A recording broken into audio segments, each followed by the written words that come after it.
Bonjour!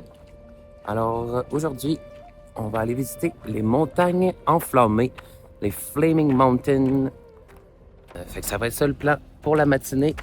On va essayer de battre la chaleur parce qu'on est encore à Turfan, la ville la plus chaude de Chine. Hier, on a atteint les 48 degrés Celsius.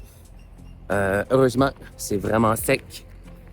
On va aller visiter ça. C'était un lieu quand même emblématique, même dans la culture chinoise en général, parce que ben, vous allez voir, là, il y a une grosse... Ça fait partie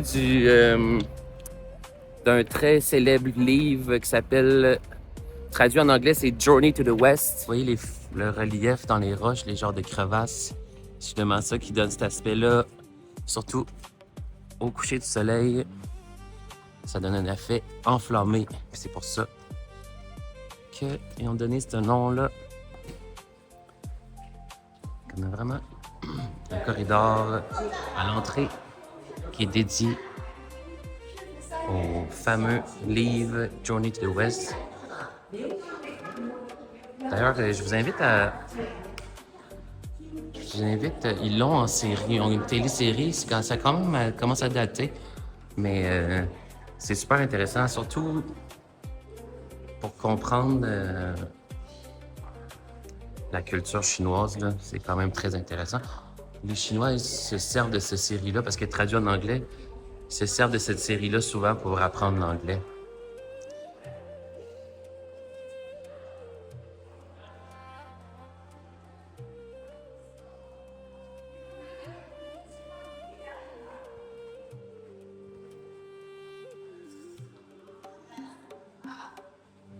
Vous avez des personnages de la série.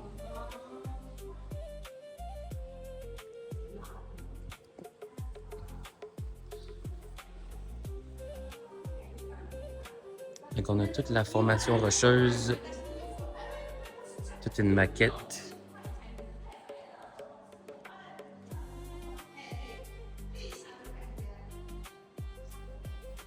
La topographie unique fait en sorte que c'était l'endroit la plus chaude en Chine parce que c'est comme une vallée entourée de montagnes, les Tian Shan au nord, les Flaming Mountains au sud.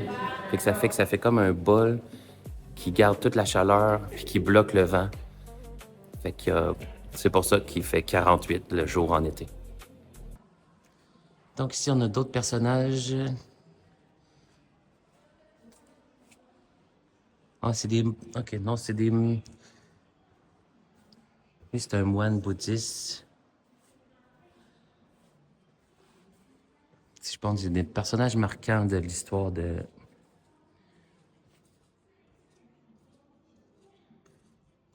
d'histoire de Turpan. Parce que ça, le Xinjiang, c'est spécial. Ça a d'abord eu une influence bouddhiste. En fait, la plupart des ruines, des villages en ruine, c'est des villages, des anciens villages bouddhistes. Puis, qu'est-ce qui est arrivé, c'est que, de ce que j'ai lu, là, à un certain moment, je me souviens pas exactement à quelle période, là, mais ils se sont comme rebellés, puis se sont battus contre la Chine. Puis, qu'est-ce qui est arrivé, c'est que l'empereur chinois, il a exterminé toutes les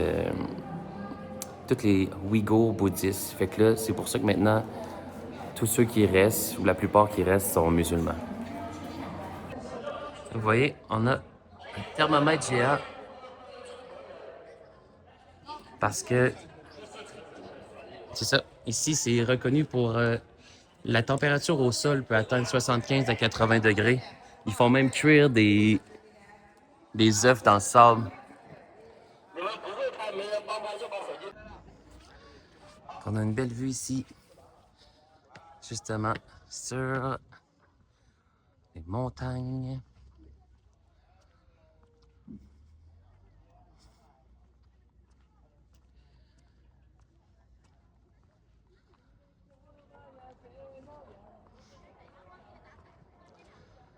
Il y a des side-by-side.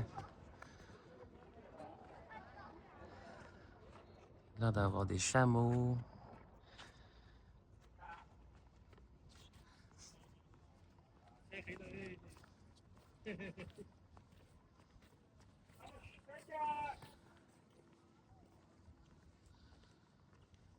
Allez voir les amis, les chameaux.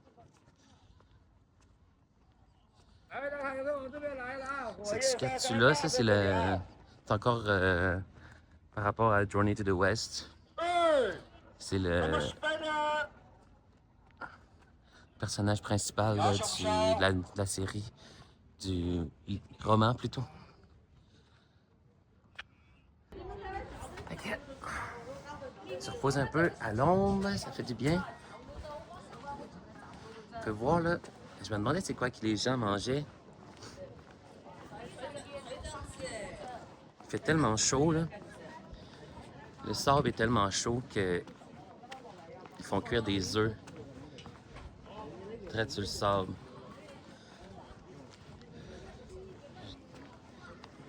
Qui se font cuire des œufs à la coque. Dans le sable, imaginez-vous donc. En fait, la montagne là-bas, c'est juste pour les touristes. Juste pour attirer l'œil parce que c'est dans ces fours-là qu'ils placent les œufs pour les cuire. C'est des genres de fours solaires qui emprisonnent la chaleur. Fait que c'est ça. D'après moi, ça doit cuire pareil sur le sable là, mais c'est plus efficace dans leur petit four. Alors, je me déplace maintenant vers les grottes de Bezeklik, ou communément appelées les grottes aux 1000 Bouddhas. Alors, c'est un endroit juste au nord des Flaming Mountains, plus dans le désert. Ça a été construit à partir du 5e siècle. Ça a traversé les dynasties, les différents royaumes qui ont régné sur le Xinjiang. Puis ça a connu son âge d'or du 9e au 13e siècle, alors que c'était le temple de la famille royale, le temple bouddhiste de la famille royale à l'époque du royaume du Gaoshan.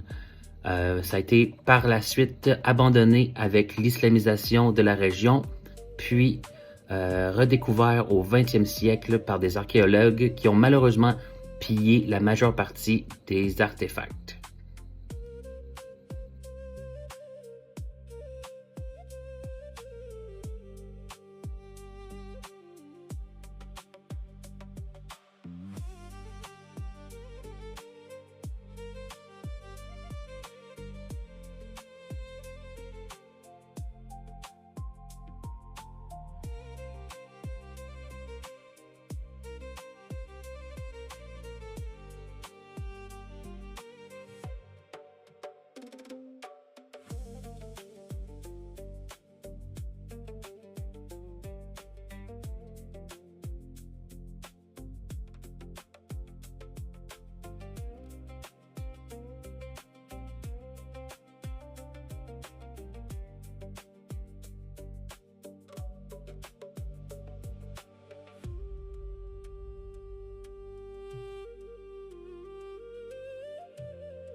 On a vraiment un feeling de désert ici.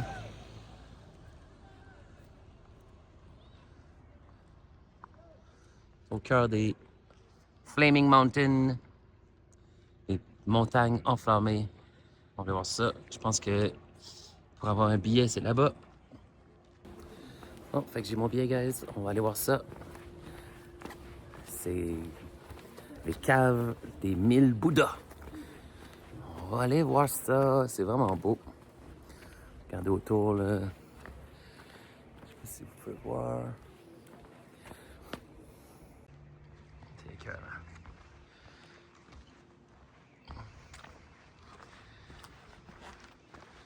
On va aller voir ça.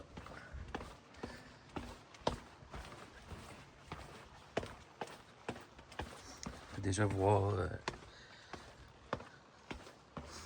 certains trous dans les caves. Et la verdure. Parce qu'il y a une rivière qui passe ici.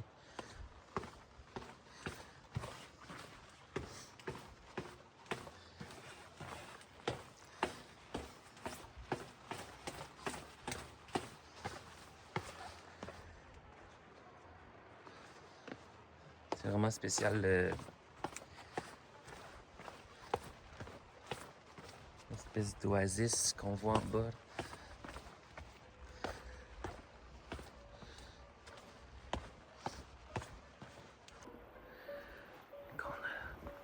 On va aller voir ça. Continuer à explorer.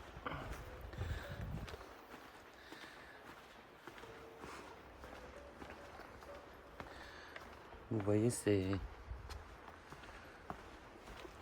sûr qu'on n'a pas accès à tout, là.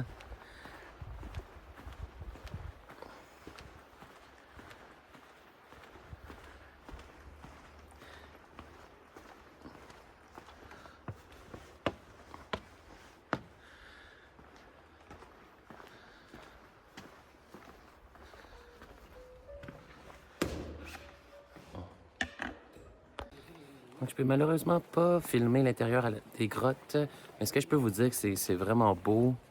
Tu vois que c'est des peintures originales qui n'ont jamais été restaurées. Puis c'est pas pour rien qu'ils appellent ça les caves aux 1000 Bouddhas. C'est que c'est toutes des peintures de Bouddha à la grandeur des caves. C'est ça. C'est vraiment beau, c'est vraiment authentique. Malheureusement, ils ne sont pas toutes ouvertes parce que justement, d'après moi, ils sont peut-être pas toutes en bon état. Puis, tu sais, il y a quelqu'un qui surveille les caves. À chaque cave, il y a quelqu'un qui surveille. Parce que c'est interdit de prendre des photos, interdit de filmer. Fait que c'est ça. Mais c'est super intéressant. Je pense que c'est un des endroits les plus authentiques que j'ai visité à Turfan pour l'instant. C'est ça. Je viens d'en visiter une que c'était plus des sculptures engravées.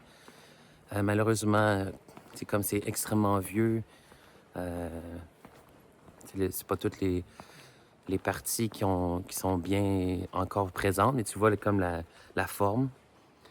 Puis aussi, il y a beaucoup, il rappelle à chaque cave que les grosses statues, parce qu'il y avait un gros Bouddha presque à chaque grotte, puis ils ont tous été volés par les archéologues, soit allemands ou britanniques. OK. On va aller.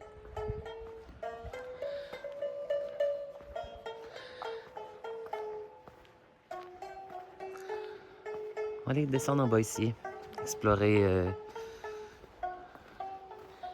les autres caves, explorer l'oasis. Un instrument.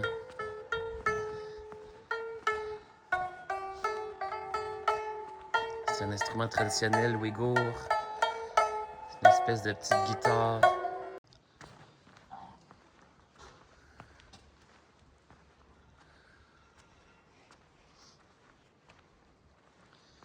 C'est vraiment incroyable comme lieu.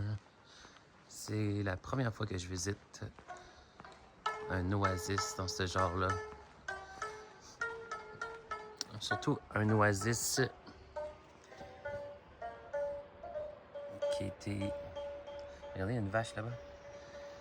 Un oasis millénaire comme ça, sur les routes de la soie. Malheureusement, je pensais pouvoir aller en bas, montrer ça, l'oasis puis tout. Puis prendre mettons des photos puis des prises de vue d'ensemble, mais il semblerait, je vais aller m'informer à l'accueil, mais il semblerait qu'on peut pas aller près de l'Oasis, près de la rivière. J'ai aucune idée pourquoi. Il y a des marches, il y a des sentiers en bas, mais tout est barré, regardez. Il n'y a pas personne en bas. Ça m'aurait intéressé, mais bon. C'était quand même intéressant. On va aller voir autre chose. Et c'est ainsi que se termine notre visite. On va aller se reposer à l'hôtel. Puis, je pense que je vais peut-être aller visiter un autre site en fin d'après-midi. On va attendre que la température baisse un petit peu. Parce qu'on a déjà pogné le 45 degrés.